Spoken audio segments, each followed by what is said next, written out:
오늘 본문을 가지고 하나님의 계획, 하나님의 계획이란 제목으로 말씀 전가하겠습니다.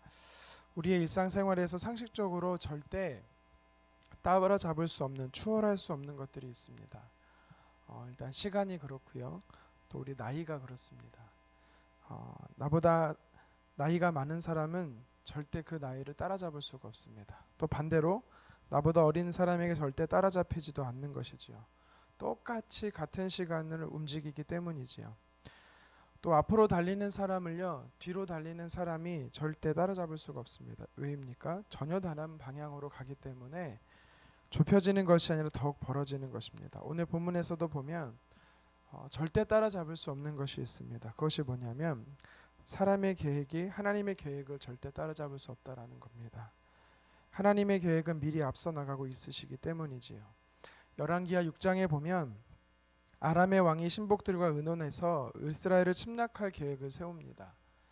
몇 월 며칠 이스라엘 땅 어디를 공격하자는 계략을 세웠습니다. 그런데 이상하게도 아람 왕이 계획한 대로 군사를 보내기만 하면 이미 그곳에 이스라엘의 군사들이 주둔하고 있었던 것입니다. 이스라엘 왕이 군사를 풀어서 방비하고 있었던 것입니다. 성경은요, 이런 경우가 한두 번이 아니었다라고 말합니다. 심지어 아람 왕이 자신의 침실에서 몇 안 되는 사람과 비밀리에 진행한 계획도 매번 발각이 되고 들켰던 것입니다.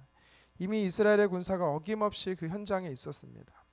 암호화하고 계획을 세워도 다 물거품이 되니 아람 왕은 자신의 신복을 이스라엘의 왕과 내통하는 자로 의심할 정도가 됩니다.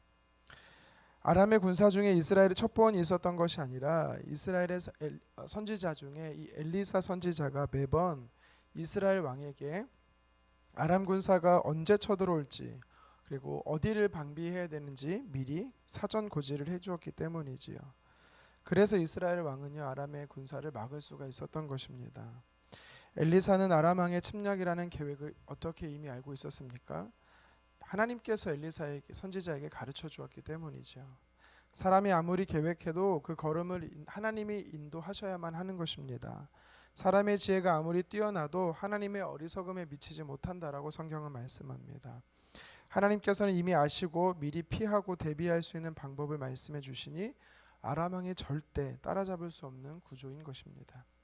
우리가 읽은 말씀에도 이 두 주인이 등장하는데 하나는 당시 이스라엘 땅의 주인, 세상의 주인 헤롯 왕입니다. 그리고 또 다른 주인은 온 세상을 창조하신 온 우주의 주인 하나님이시지요. 각각의 계획이 드러납니다. 세상의 주인 헤롯은요, 아기 예수를 죽이기 위해서 어떤 계략을 세웁니까? 16절에 보니까 예루살렘을 중심으로 주변의 모든 지역에 2살 아이를 다, 사내 아이를 다 죽이려고 하는 계획을 세웁니다. 만약 예수님께서 베들레헴에 그냥 계셨더라면 예수님도 죽임을 당하게 될 상황이었던 것이지요. 그런데 온 우주의 주인이신 하나님께서 헤롯의 계략을 간파하시고 아기 예수님을 피신시키십니다. 주의 사자 천사를 보내 요셉의 꿈에 나타나셔서 마리아와 함께 애굽으로 피하라는 조치를 취하십니다. 결국 아기 예수를 죽이려는 헤롯의 음모가 허사가 되고 마는 것입니다. 헤롯의 계획이 절대로 하나님의 계획을 따라잡을 수 없다라는 이 사실은 저와 여러분에게 큰 위로와 은혜가 됩니다.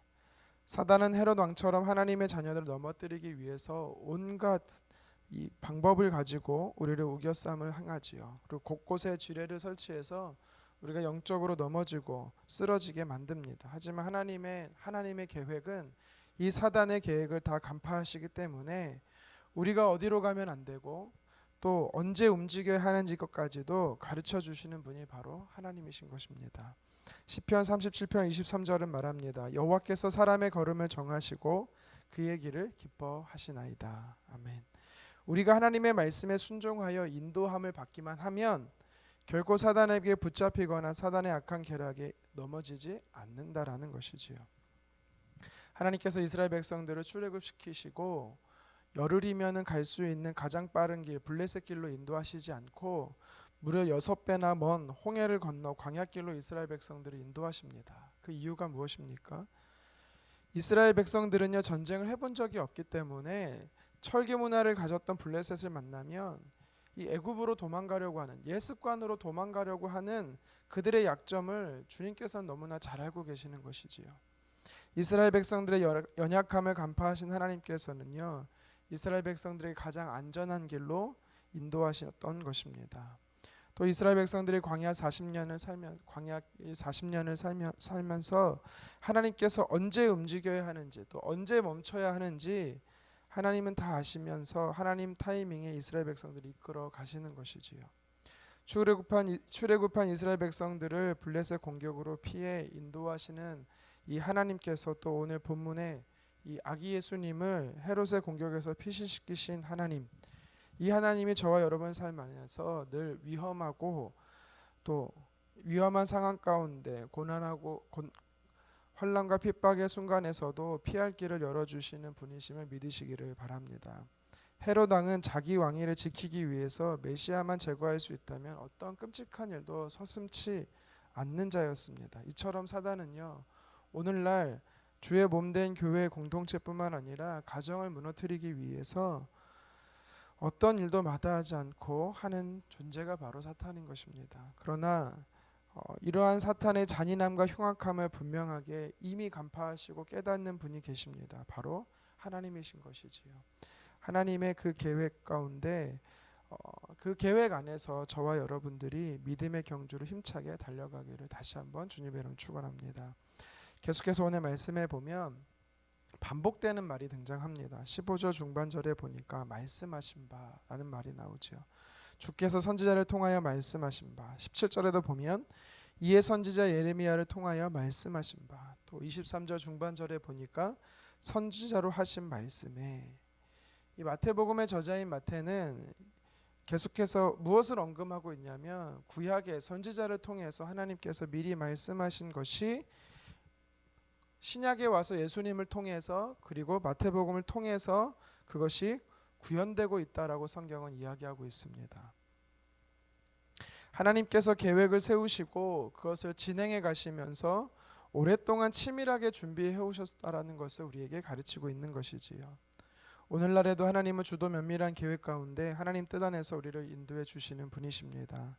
이 사실을 우리가 기억해야 되는 것입니다. 14절에 요셉의 꿈에 천사가 나타나 이야기할 때 그 밤에 당장 피해야 할 것에 대해 굉장히 급박하게 요셉과 그의 일행을 도피시키시지요. 또 20절에 보면 반대로 아기 예수님의 목숨을 찾던 자들이 모두 죽을 때까지 하나님께서는 그 일행을 숨기십니다. 언제가 될지는 알지 못했지만 하나님께서 말씀하실 때까지 그들은요 그곳에 있었던 것입니다. 또 심지어 22절 헤롯에 이어 아켈라오가 유대 왕이 된 것을 요셉이 두려워하자 하나님께서는요 23절에 나사렛이라는 동네로 일행을 피신시키십니다.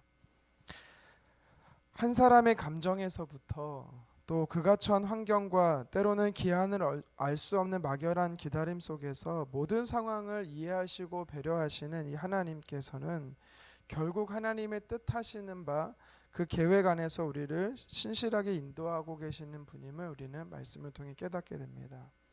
로마서 8장 28절에 말씀하시듯이 하나님은 합력하여 선을 이루시는 분이심을 보게 되는 것이지요.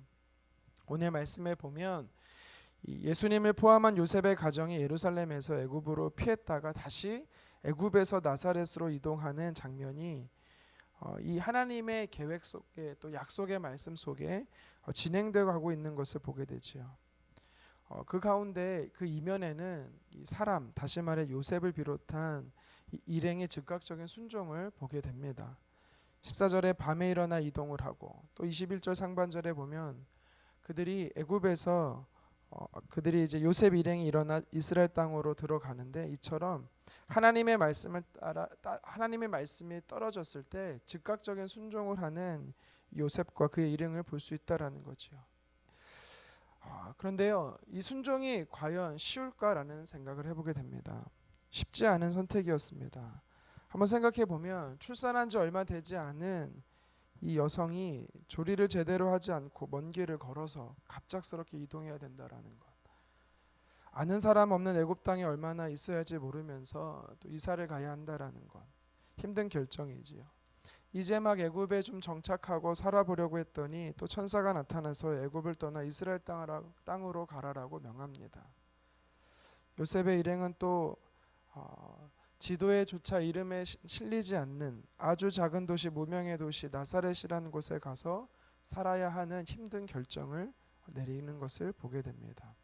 하지만 오늘 그럼에도 불구하고 요셉과 그의 일행은, 그 가족은 순종을 하는 것을 보게 됩니다. 하나님의 선하신 계획이 내 삶에 온전히 성취되려면 우리는요, 즉각적인 순종이 필요한 것입니다. 성경에 등장하는 많은 인물들이 순종을 했습니다. 하나님의 계획 안에 이 하나님의 계획이 성취되는 통로로, 축복의 통로로 그들의 순종을 하나님께서 사용한 것입니다. 노아는 말도 안 되게 산에서 배를 지어야만 했습니다. 아브라함은 모든 것을 내려놓고 친척 아비의 집을 떠나야 하는 순종을 했습니다. 주시겠다고 하신 약속, 100세에 얻은 아들, 독자 아들을, 금지옥엽처럼 키운 아들을 그는 제물로 바치기까지 순종했습니다. 광야에 입성하기 위해 이스라엘 백성들은 요단 동편에 창이란 요단강을 건너야 했습니다. 그때 제사장에 순종하여 먼저 발을 내디뎌야 하는 그들은 순종을 보였습니다. 예수님도 인간의 몸을 입고 오시는 성육신의 순종과 함께 인류의 죄를 구원하시기 위해 십자가의 죽음의 순종을 선택하셨습니다. 우리가 하나님의 말씀에 순종할 때 하나님의 선하신 계획과 뜻이 신속하게 우리 삶 안에 이 하나님의 뜻하신 계획 안에서 이루어지는 것을 우리는 기억해야 되는 것입니다. 말씀을 정리합니다. 하나님의 계획은 어두운 세력의 괴계를 능히 간파하시는 능력이 있음을 기억하셨으면 좋겠습니다. 그 하나님의 선하신 뜻 안에서 우리를 신실하게 하나님께서는 인도해 가시는 것입니다. 우리는 그때 반응이 필요합니다. 어떤 반응입니까? 즉각적인 순종입니다. 그 순종이 힘들고 어려울 수 있습니다. 하지만 우리가 기쁨으로 순종할 때, 즉시 순종할 때 하나님의 계획이 신속하게 우리 삶 안에 나타난다라는 것을 기억하면서 오늘 하루도 하나님의 말씀에 순종하며 살아가는 저와 여러분 되기를 주님의 이름으로 축원합니다. 기도하겠습니다.